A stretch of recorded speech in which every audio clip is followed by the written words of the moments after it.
Question number 9 है prove the following bye justifying each step. तो इसकी लेफ्ट हैंड साइड ले लेते हैं।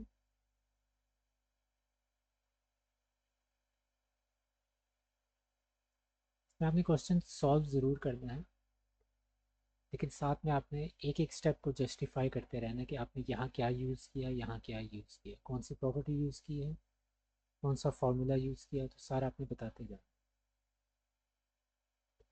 सबसे पहले हम क्या कर सकते हैं, ये 1/4 को अलग लिख सकते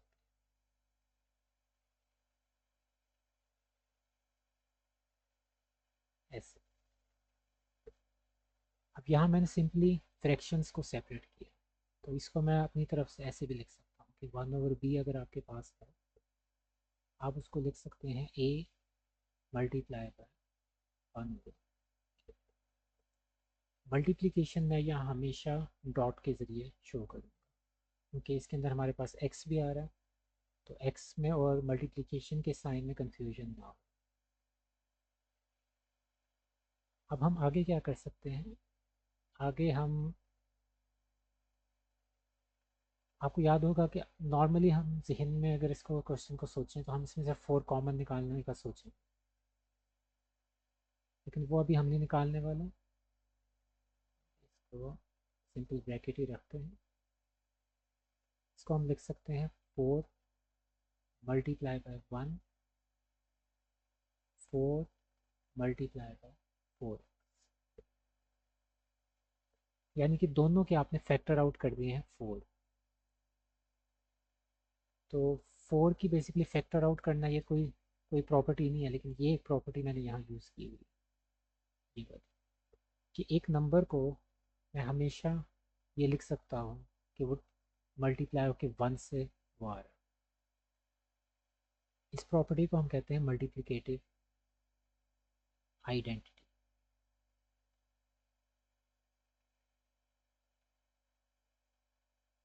एक नंबर जब भी 1 के साथ मल्टीप्लाई होता है, कोई भी नंबर ले लें, वो अपनी आइडेंटिटी बरकरार रखता है। वो नंबर वही रह जाता है जो जहाँ से वो चला होता है। 431 नंबर ले लें, उसको 1 से मल्टीप्लाई जब भी करेंगे वो 431 ही रहेगा। तो ये प्रॉपर्टी मैंने यहाँ यूज़ की है। प्रॉपर्टी ऐसे यूज़ होती है, लेकिन मैंने इसको रिवर्स में किया, यानी कि 2 से हम 2 × 1 के तौर पे हमने इसको लिखा, 4 से हमने 4 मल्टीप्लाई बाय 1 के तौर पे हमने इसको लिखा। अब हम क्या कर सकते हैं, आगे हम एक प्रॉपर्टी यूज़ करेंगे जो बहुत इंपॉर्टेंट प्रॉपर्टी हम छोटे होते पढ़ते थे, वो होती थी डिस्ट्रीब्यूटिव प्रॉपर्टी। ये बात कि अगर आपके पास एक नंबर बाहर है और दो नंबर अंदर प्लस हो रहे हैं, तो जब मल्टीप्लिकेशन होगी तो पहले a मल्टीप्लाई होगा b के साथ, फिर बीच में ये प्लस का साइन होगा, और फिर a मल्टीप्लाई होगा c के साथ, जिस तरह आपके नॉर्मल अलजेब्रा में मल्टीप्लिकेशन। तो ये आपकी डिस्ट्रीब्यूटिव प्रॉपर्टी कहलाती थी ओवर एडिशन। तो अब ये देख लें कि ये जो हमने लिखा हुआ है यहाँ, ये ऑलमोस्ट ये चीज़ है, ये चीज़ ये बन रही है। आपने इसको इस तरह लिखा,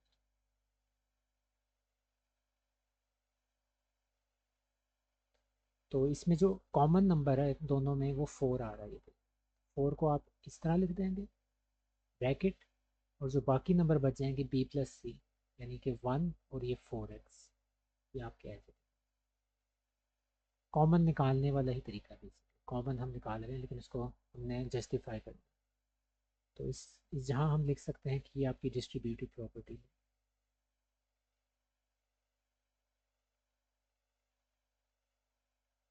ऑफ मल्टीप्लिकेशन ओवर एडिशन। ये मैंने सिंपल साइन के जरिए लिख दिया, इसमें आप फुल खुद लिख सकते हैं कि मल्टीप्लिकेशन। अब ब्रैकेट्स इधर लगे हुए हैं, लेकिन हमने सॉल्व इसको करना है 1/4 और 4, क्योंकि आपस में कैंसिल होंगे। तो आपको एक और प्रॉपर्टी पता है, यहाँ से देखिए तीन वैल्यूज़ ना बेसिकली आपस में मल्टीप्लाई हो रही है, ये और ये। अगर इसको देखा जाए तीनों वैल्यूज़ आपस में मल्टीप्लाई हो रही है।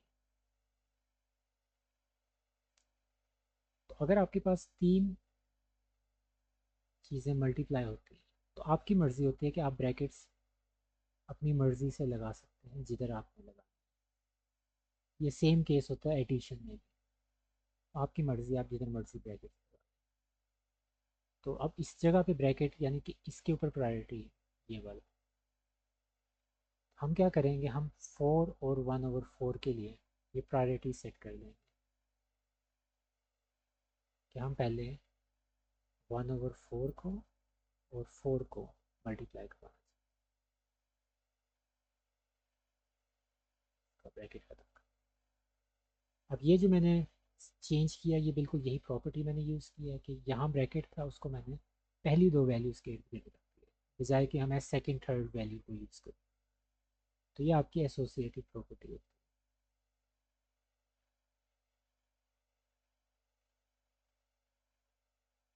इसमें आप अगर ये एडिशन सब्ट्रैक्शन ना भी लिखें कोई ज़रूरी नहीं है, सिर्फ इतना पता होना चाहिए कि प्रॉपर्टी है कौन सी। अब इसको सॉल्व कर लें। 1/4 और 4, ये आपके पास क्या आ जाएगा, 1।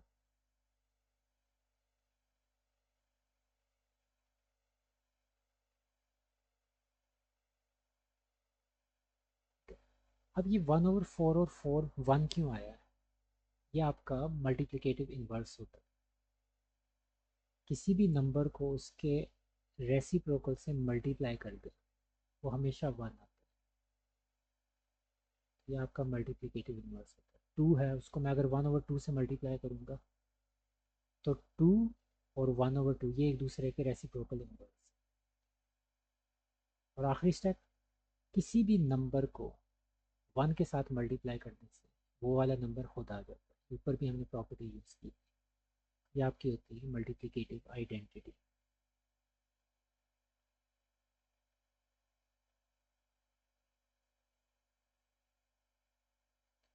किसी भी नंबर को उसके इन्वर्स से मल्टीप्लाई करना मल्टीप्लिकेटिव इन्वर्स की प्रॉपर्टी है, लेकिन किसी भी नंबर को 1 से मल्टीप्लाई करवाना वो मल्टीप्लिकेटिव आइडेंटिटी है। ये दो बहुत करीबी चीज़ें हैं, लेकिन इसका फ़र्क एक दफ़ा दोबारा बता देता हूँ।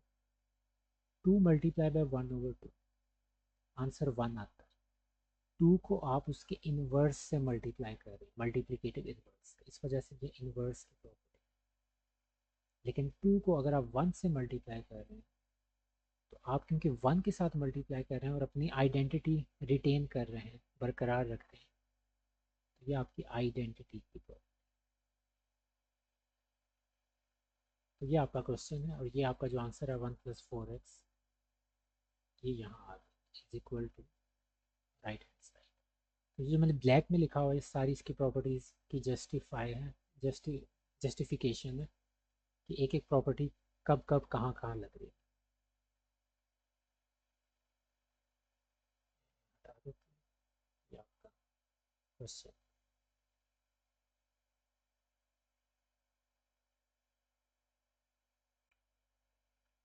सेकंड पार्ट है, इसका भी हम वैसे ही करते हैं, लेफ्ट हैंड साइड ले लेते हैं।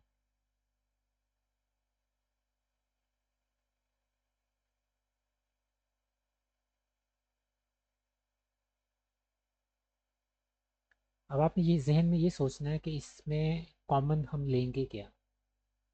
तो क्योंकि इसमें से 6x कॉमन आ रहा है तो आप उस हिसाब से इनको लिखेंगे। 6x, इसमें से 6x लिखेंगे तो बाकी क्या आएगा, 3।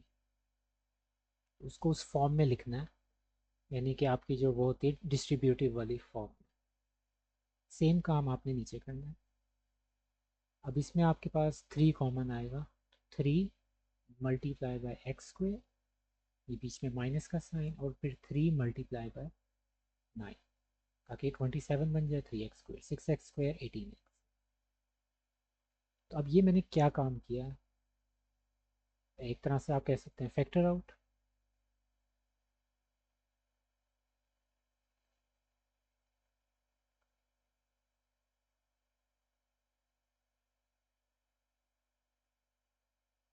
उनको हमने सिंपली फैक्टर्स में लिखा। अब यहाँ आप वही काम करेंगे जो पीछे वाले क्वेश्चन में पहले वाले पार्ट में किया था। 6x x+3 डिस्ट्रीब्यूटिव प्रॉपर्टी हम अप्लाई कर रहे हैं रिवर्स पे। नॉर्मली प्रॉपर्टी क्या होती है, ए बी सी इस तरह होती है। सॉरी, एडिशन वाली है तो डिस्ट्रीब्यूटिव प्रॉपर्टी ऐसी होती है, ये तो बन जाएगा ए बी प्लस ए सी। तो मैं इसको रिवर्स में लेके जा रहा हूँ, इस तरह हमारे पास दिया हुआ था। तो जो कॉमन होता है उसको आप बाहर निकाल लेते हैं, बाकी जो वैल्यूज़ होती हैं वो बच जाती हैं। तो 6x को मैंने बाहर निकाल लिया, x+3 बच गया। लेकिन ये प्रॉपर्टी वही यूज़ हो रही है, फ़र्क नहीं पड़ता आप लेफ्ट हैंड साइड से राइट हैंड साइड की तरफ जा रहे हैं या राइट हैंड साइड से लेफ्ट हैंड साइड की तरफ, नीचे भी यही काम।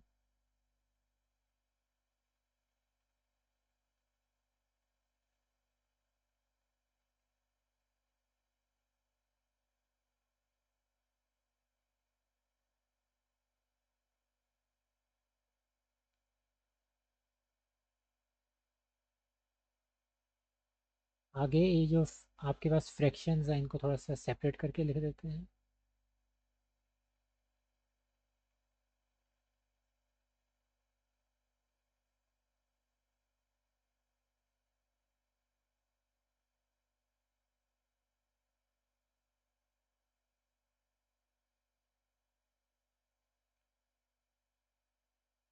उसके बाद फिर आप इसके ऊपर फैक्टर आउट कर सकते हैं। इसमें आप इसको लिख सकते हैं 3 × 2x/3, और नीचे आप फार्मूला अप्लाई कर सकते हैं a² - b², यानी कि a+b, a - b। 3/3 है, इसको मैं इस तरह लिख सकता हूँ 3 × 1/3 और आगे 2x, यानी कि तीन वैल्यूज़ थी उनको मैंने अलग अलग करके मल्टीप्लाई करवा दिया। यही काम मैं यहाँ भी करूँगा। x+3 × 1/x+3 × 1/x-3। मैंने सारा थोड़ा सा फैला के काम बना दिया।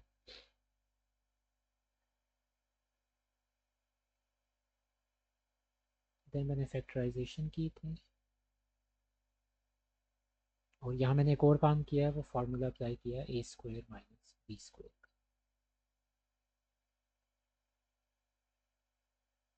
और इस स्टेप में अब मैं क्या करने जा रहा हूँ, मैंने उनको आइडेंटिटी इन्वर्स वाला फार्मूला लगाया, मल्टीप्लिकेटिव इन्वर्स।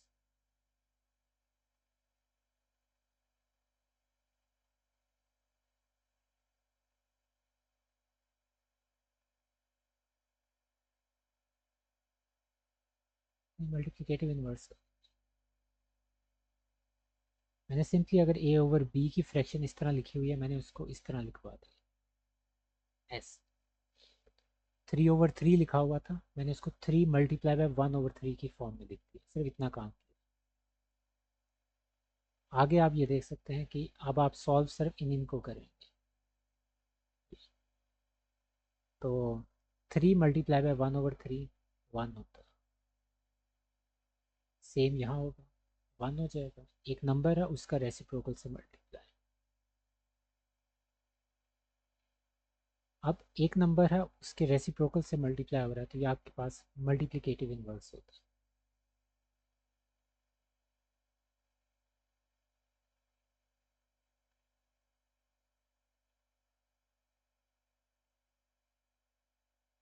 किसी भी नंबर को 1 से मल्टीप्लाई करें, वो नंबर खुद ही आ जाता है, इट्स सेल्फ होता है। तो ये आपके पास क्या है, मल्टीप्लिकेटिव आइडेंटिटी।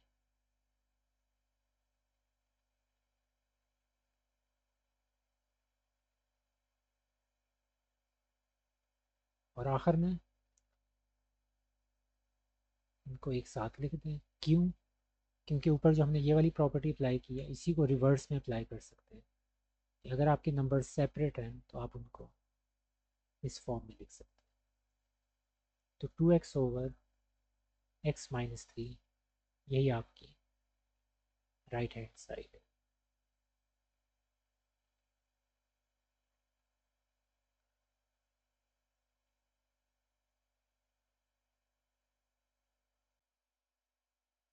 थर्ड पार्ट है, ये बड़ा सिंपल सा पार्ट है, इसके अंदर आप डायरेक्ट मिडिल टर्म ब्रेकिंग कर सकते हैं।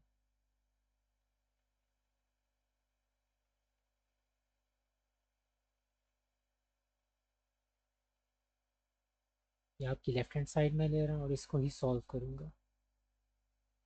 सबसे पहले आप इसके ब्रेक डाउन करेंगे, पेयर्स बनाएंगे।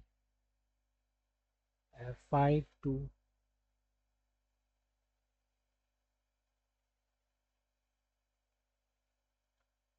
5 2, नीचे भी 5 2 पेयर बनेंगे, लेकिन जाहिर सी बात है उसके साइन चेंज होंगे।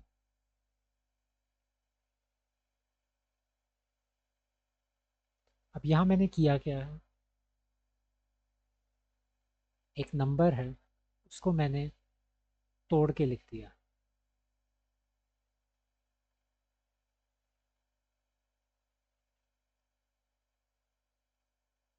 तो ये सिंपल एक एडिशन, एडिटिव प्रॉपर्टी आप इसको कह दें।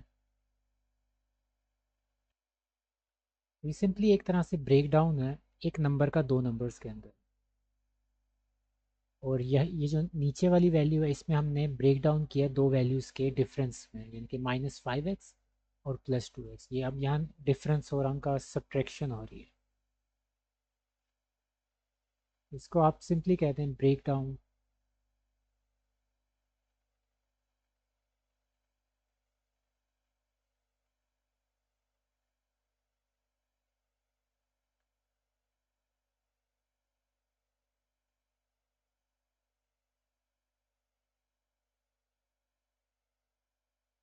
इतना काफ़ी है मेरे ख्याल।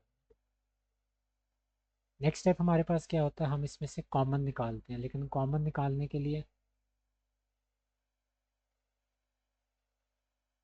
फिर वही बात आ जाती है, आप पहले इसमें से इसको इस तरह लिख दें ऐसे, और यहाँ भी आप,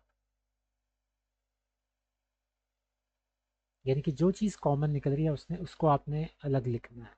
ये इसमें से क्या निकल रहा है, 2 कॉमन है तो उसको आप एक दफ़ा ब्रेक डाउन करके लिखेंगे, 2 मल्टीप्लाई बाय एक्स और फिर 2 मल्टीप्लाई बाय 5। यही काम अब आप नीचे भी करें।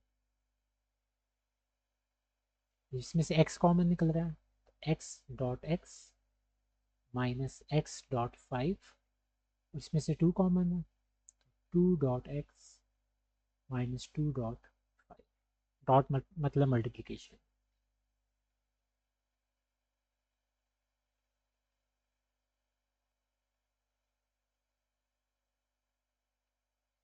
ये आपने फैक्टराइजेशन की है, ये आपके फैक्टर्स बनते हैं किस तरह। नेक्स्ट स्टेप आप बारी बारी सबके ऊपर, इस पूरे स्टेप में, इसमें, इसमें और इसमें, चार जगहों पे आपने डिस्ट्रीब्यूटिव प्रॉपर्टी अप्लाई करवा देंगे। कॉमन जो होता है वो आ जाता है बाहर, वैल्यूज़ जो बच जाती हैं वो आ जाती हैं अंदर।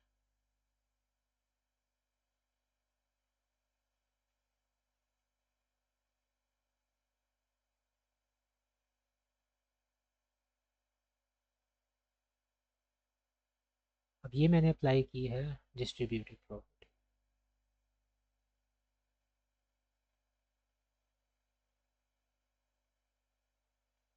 पूरा नाम तो होता है distributive property of multiplication over addition, लेकिन इतना काफ़ी है।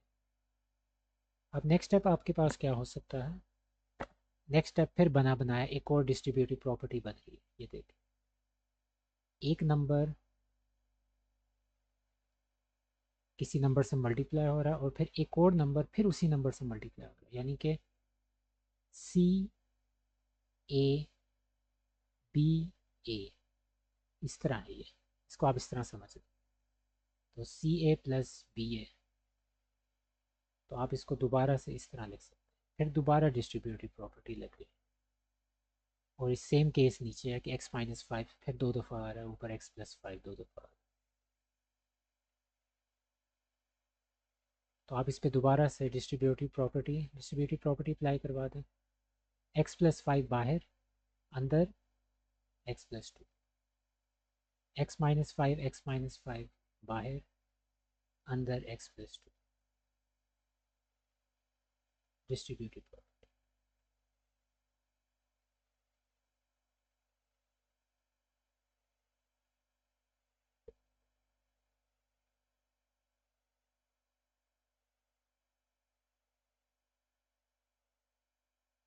अब ये जो दो हैं x+2 और x+2, एक ऊपर आ रहा है और एक नीचे आ रहा है, इसको मैं इस तरह लिख सकता हूँ हर।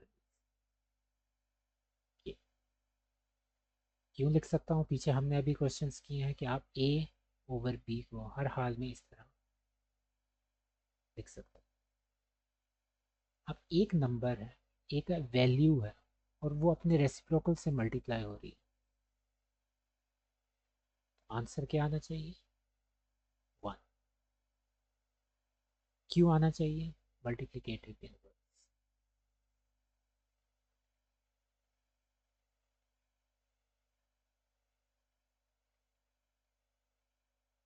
और कोई वैल्यू वन के साथ मल्टीप्लाई हो जाए तो वो वाली वैल्यू खुद आ जाती है। अब ये वन से मल्टीप्लाई होना क्या होता है? Multiplicative identity.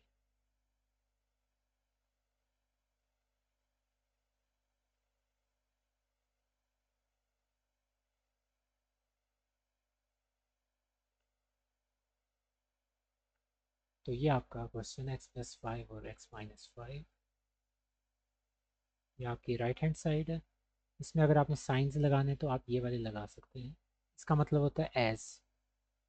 एक ही आपके पास साइन ये होते हैं जिसका मतलब देयर फोर होता है,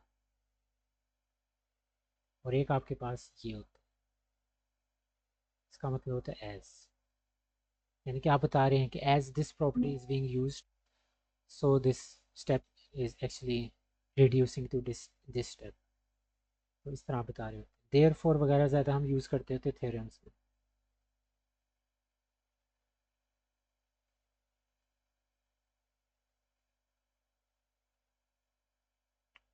तो एक दफ़ा ऊपर से मैं हल्का सा तेज़ तेज़ इसको स्वाइप कर रहा हूँ नीचे की तरफ।